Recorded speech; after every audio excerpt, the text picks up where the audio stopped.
প্রিয় শিক্ষার্থীবৃন্দ, আমরা পড়ার মাঝখানে লক্ষ্য করলাম যে কোনো জায়গায় নুন সাকিন আসলে সেখানে গুণনা করতে হয়, আবার কোনো জায়গায় করতে হয় না। সেটা আমরা কিভাবে বুঝবো? সেই নিয়মটাই এখন আমরা আপনাদেরকে শেখাবো ইনশাআল্লাহ। নুন সাকিন মানে কি? নুনের উপরে জজম। নুনের উপরে জজম থাকলে কখন গুণনা করতে হবে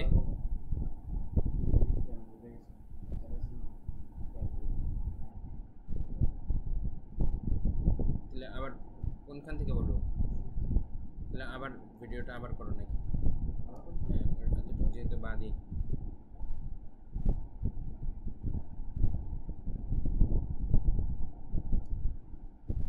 আসসালামু আলাইকুম প্রিয় শিক্ষার্থীবৃন্দ, আমরা পড়তে গিয়ে লক্ষ্য করলাম যে নুন সাকিন আসলে কিছু জায়গায় গুণনা করতে হয়, আবার কিছু জায়গায় গুণনা করতে হয় না। এখন আপনারা কিভাবে বুঝবেন যে কোথায় আমি গুণনা করব? মুনশিউনা বলবো নাকি মুনশিউনা বলবো? কোথায় গুণনা করতে হবে এবং কোথায় করতে হবে না সেটা আমরা কিভাবে বুঝবো? এই নুন সাকিনের নিয়ম জানার মাধ্যমে। এখন আমরা স্লাইডের মাধ্যমে সেটাই দেখব খুব স্পষ্টভাবে, সুন্দরভাবে। তবে নুন সাকিন পড়ার 4টি নিয়ম আছে, 4টির মধ্যে আমরা আপাতত 2টি নিয়ম শিখব এবং বাকি 2টি আমরা আবারও পরবর্তীতে 4টি সহ একবার রিভিশন দিব। তো আপাতত আমাদের যেই 2টি নিয়ম প্রয়োজন সেই 2টি আমরা শিখব। সেই 2টি হচ্ছে ইজহার এবং ইকফার নিয়ম। একটা কথা সহজে মনে রাখবেন, নুন সাকিনের পরে যদি ইজহার আসে গুণনা করতে হবে না, নুন সাকিনের পরে যদি ইকফার হরফ আসে গুণনা করতে হবে। এখন ইজহারের হরফ কি আর ইকফার হরফ কি কি সেটা জানলেই কিন্তু আমরা তাহলে বুঝে যাচ্ছি। চলুন আমরা দেখে নিই। তো 4 ভাবে পড়তে হয় সেটা তো আমি বললামই। তো এখন আমরা ইজহার মূলত দেখব। ইজহার মানে হচ্ছে স্পষ্ট করা, তার মানে ইজহারের হরফ নুন সাকিনের পরে আসলে গুণনা করতে হবে না। ইজহারের হরফ কি কি? এই 6 হরফ যদি আসে নুন সাকিনের পরে তাহলে গুণনা করতে হবে না, মাত্র 6টা। মনে রাখা কিন্তু খুবই সহজ। তার মানে কি, এই 6টা ছাড়া আর যত হরফ আছে বেশিরভাগই কিন্তু গুণনা করা লাগবে, বেশিরভাগে, কথাটা মনে রাখবেন। যেহেতু 4টা প্রকার, আরও কিছু ধরন আছে, আরও কিছু নিয়ম আছে, তাই বেশিরভাগ ক্ষেত্রে এই 6 হরফ ছাড়া বেশিরভাগগুলোতেই গুণনা করা লাগবে। তাই ইজহার মনে রাখলে বাকিগুলো মনে রাখা আপনার জন্য সহজ হয়ে যাবে। নুন সাকিনের পরে যদি এই 6 হরফ আপনি দেখতে পান তাহলে কোনো গুণনা হবে না। যেমন আমরা কিছু উদাহরণ দিব একটু পরেই। 6 হরফ আগে কি কি সেটা আমি আপনাদেরকে বলছি। হামজা হা, আইন হা, গইন খ। ঠিক আছে, এভাবে মনে রাখবেন আপনারা। হামজা হা, আইন হা, গইন খ। ঠিক আছে, এই 6 হরফ আসলে গুণনা হবে না, স্পষ্ট করে পড়তে হবে। তো এই কথাটা এখানে আবার লিখেছে, নুন সাকিন বা তানবিনের বামে ইজহারের কোনো হরফ আসলে ওই নুন সাকিন বা তানবিনকে গুণনা ছাড়া স্পষ্ট করে পড়তে হয়। তানবিন জিনিসটাও কিন্তু নুন সাকিনের মতোই, আপনারা জানেন।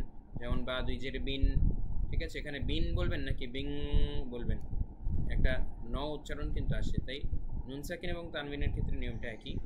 নুন সাকিন বা তানবিনের পরে এই 6 হরফ আসলে কোনো গুণনা করা যাবে না, স্পষ্ট করে পড়তে হবে। কি কি দেখুন, আইন নুন জবর আন, হা পেশ হু, আন হু। এখন খেয়াল করেন, এখানে নুন সাকিনের পরে হা এসেছে, ঠিক আছে, এই যে নুন সাকিন আর এখানে হচ্ছে হা, তাহলে হামজা হা, আইন হা, গইন খ, এর মধ্যে একটা হরফ এখানে এসেছে। এই জন্য কিন্তু আমরা কোনো গুণনা করিনি, আন হু স্পষ্টভাবে বলেছি। আমরা কিন্তু বলিনি আং হু, এরকম কিন্তু বলিনি, এবং বললে সেটা খুবই ভুল হবে। কেননা এখানে ইজহার নিয়মটা, এখানে কোন নিয়ম প্রয়োগ হয়েছে? ইজহারের হরফ আছে নুন সাকিনের পরে। কিন্তু ঠিক এই জায়গায় যদি হায়ের বদলে অন্য কোনো হরফ থাকতো, যেমন শিন থাকতো, সাপোজ শিন হচ্ছে ইকফার হরফ, সেক্ষেত্রে কিন্তু গুণনা করতে হতো। যেমন আং শাই ইন, ঠিক আছে, একটা উদাহরণ দিলাম। তো এখানে যদি হায়ের বদলে শিন থাকতো, আং, এখানে গুণনা করতে হতো। কিন্তু এখানে যেহেতু হা আছে তাই গুণনা করতে হবে না, স্পষ্টভাবে পড়তে হবে। ঠিক একইভাবে এখানে দেখেন, হা,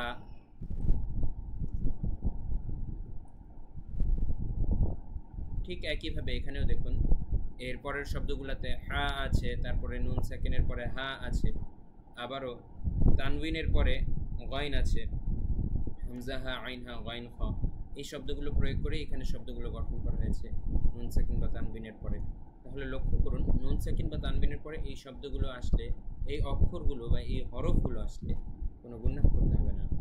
আন হু, ওয়ান হার, আমরা কিন্তু ওয়াং হার বলিনি, বললে ভুল হবে। আমরা বলেছি ওয়ান হার, ক্লিয়ার, ঠিক আছে, যেহেতু নুন সাকিনের পরে হা আছে। তারপরে এখানে ফালা তানহার, নুন সাকিনের পরে হা আছে, ঠিক আছে, এজন্য ফালা তানহার কোনো গুণনা হবে না। তারপরে এখানে দেখুন, না এটা তো উদাহরণ, তাই বানান দরকার নেই, ওইখানে যা বানান করে পড়াবো। আচ্ছা একটু কাট হবে এখান থেকে, আবারও বলছি। তারপরে আমরা লক্ষ্য করি আজরুন গায়রু, আজরুন গায়রু, ঠিক আছে, এখানে রুং কোনো গুণনা হবে না, কেননা গাইন আছে, হামজা হা আইন হা গাইন খ, তার মানে ইজহারের 6টার একটা হরফ এখানে এসেছে। তাহলে খেয়াল করুন এখানে কিন্তু কোনো গুণনা হবে না, আজরুন গায়রু এরকম হবে না, কেননা এখানে হামজা হা আইন হা গাইন খ, এই 6টার মধ্যে থেকে গাইন, ইজহারের 6 হরফের মধ্যে থেকে গাইন কিন্তু এখানে এসেছে, ইজহারের 6 হরফের মধ্যে থেকে গাইন কিন্তু এখানে এসেছে, তাই আজরুন গায়রু, ঠিক আছে, এখানে এরকম ক্লিয়ার ভাবে হবে। তারপরে ইজহার থাকার কারণে আমরা কোনো গুণনা করিনি, বুঝতে পেরেছেন আশা করি। তারপরে আমরা দেখি মিন গায়রি, একইভাবে যেহেতু নুন সেকেন্ডের পরে গাইন কোনো গুণনা হবে না, মিন খাউফ নুন সেকেন্ডের পরে খ কোনো গুণনা হবে না, মিন আজালিন নুন সেকেন্ডের পরে হামজা, এই জন্য কোনো গুণনা হবে না, ইয়ানঈউ নুন সেকেন্ডের পরে আইন, এজন্য কোনো গুণনা হবে না। আশা করি প্রত্যেকটা উদাহরণ আমরা বুঝতে পেরেছি। এখন আমরা দেখব কোন হরফগুলো থাকলে আসলে গুণনা হবে। 15টা অক্ষর, বেশিরভাগ অক্ষর বাকি, ঠিক আছে। এই 15 হরফ যদি থাকে নুন সেকেন্ডের পরে, তাহলে গুণনা করে পড়তে হবে। সেটা কি কি আপনারা সহজে এভাবে মনে রাখতে পারবেন, তা তা জিম দাল দাল ঝা, অথবা এভাবে তা তা জিম দাল দাল ঝা, ঠিক আছে। প্রথম 6টা আগে মুখস্থ করবেন, 6টা হয়ে গেলে পরেরগুলো তারপরে মুখস্থ করবেন, কেননা পরের সবগুলো সিরিয়াল অনুযায়ী আছে, মনে রাখা একেবারেই সহজ। প্রথম 6টা একটু কষ্ট করে মনে রাখবেন, তা তা জিম দাল দাল ঝা, এই 6টা হয়ে গেছে আপনার, যদি হয়ে যায় তারপরে সিরিয়াল অনুযায়ী পরেরগুলো, সিন শিন সদ দত ত জ, ত জ পর্যন্ত আছে। আইন গাইন কিন্তু আবার বাদ, ত জ আইন গাইন বাদ, কেননা আইন গাইন আমাদের ইজহারের মধ্যে চলে গেছে। তো আবার ফা কফ কাফ, তার মানে আইন গাইন ছাড়া একদম সিন থেকে নিয়ে সিরিয়াল অনুযায়ী কাফ পর্যন্ত সব আছে। সিন শিন সদ দত ত জ, দুইটা বাদ, পরে ফা কফ কাফ, ঠিক আছে। পরেরগুলো মনে রাখা একদমই সহজ। তো এই 15 হরফ যদি থাকে নুন সাকিনের পরে, যে 15 হরফের মধ্যে যে কোনো একটা, তাহলে কিন্তু গুণনা করে পড়তে হবে। আসুন আমরা উদাহরণ দেখি।